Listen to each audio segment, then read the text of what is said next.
What's going on, guys? It's GBP baby. Welcome back to another video. Hope everybody's doing well, and let's dive straight into things. Hopefully you watched yesterday's video. If you have, you'll see that price went pretty much against everything I was expecting, especially on the 4 hour and the daily in terms of us closing higher, and completely disrespecting the PD arrays, which I alluded to. And I did say if price disrespects these PD arrays, then as far as I'm concerned, we probably have bigger fish to fry in terms of bigger issues to worry about in terms of these highs getting ran and us potentially trading higher. Now, I hate the feeling of chasing price, which is what's driving me insane right now. And also, today's price action was very choppy. If you're in the charts and you've been in the Discord, you'll know that price has been extremely choppy, and this is very typical for January, late December, and I don't think it's going to quote unquote loosen up until mid-February. That's usually when the markets start to loosen up. So with that taken into account, I'm not, kicking myself over things because these are very difficult conditions.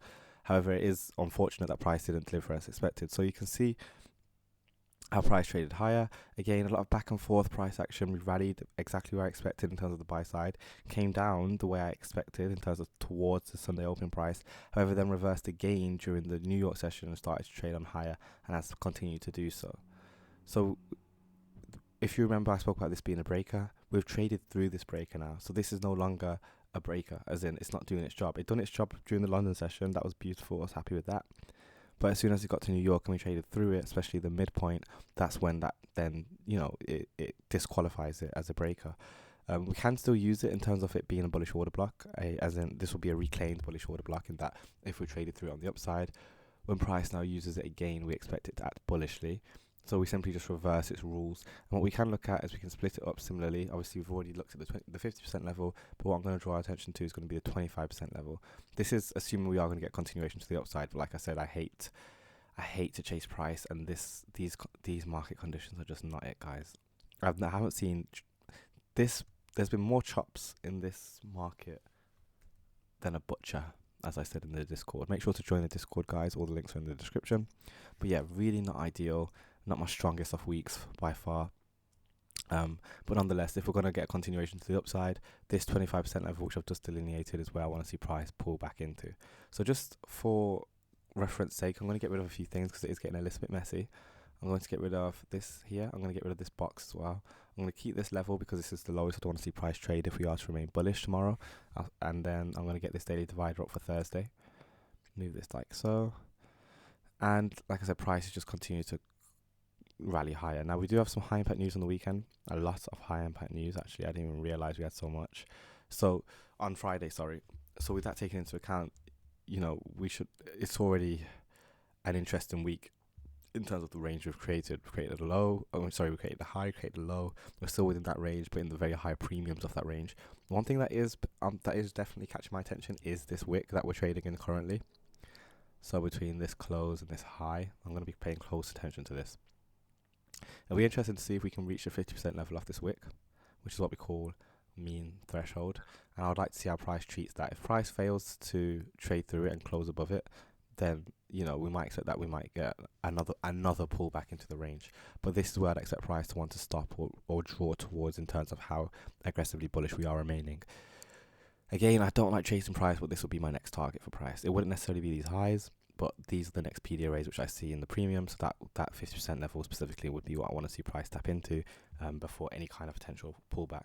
Now, do mind, we have got some beautiful relative equal lows down here. This low, the low that was created today, this low over here. These are all relative equal lows. So there's definitely liquidity residing below here. It's just looking like prices are going to want to touch it for now. I do hate, again, chasing price and changing my bias just because price is rallying. It's just, like I said, this kind of consolidation, this time of the year isn't ideal. So yeah, it is what it is. On the 15-minute, you can see again how fickle price has been. But again, it's going to be interesting to see what price does when it does reach up to this premium. And if we do get any kind of displacement to the downside, any kind of hint of displacement, of significant displacement, then I'll be jumping straight in with my shorts, so to speak. So if we get in there and we see like a large turnaround, maybe at the London session or anything, I'll be looking for potential trades on the back of that. But that's assuming we even respect that.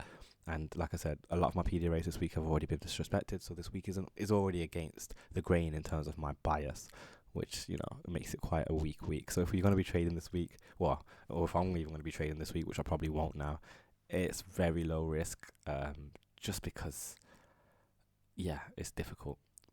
But yeah, that's going to be everything on dollar. I'm going to keep this video quite short. I am very tired, but I do want to take note of this fair value gap that we're trading, and take note of the fact that we're trading up to it, and that let's just make it a lighter red, just because this level specifically right here is what I've got my eyes set on. But yeah, I am quite tired, so I do want to get this video done. Again, same on pound. We did manage to drop back below that Sunday opening price, which I did not anticipate. Completely filled out that fair value gap. We should essentially act bearishly now, and that means we could argue that we should be looking for sell stops, but again, that would be chasing price. But to be honest, we are looking extremely bearish, so there's no reason we can't look at the next PD array, especially on the daily. I'm going to get rid of everything. Daily next PD array to look towards will definitely be this midpoint. Any lower than that, then it will be taking out the lows, but it'll be nice to see if we can reach this midpoint at least, as in consequent encroachment.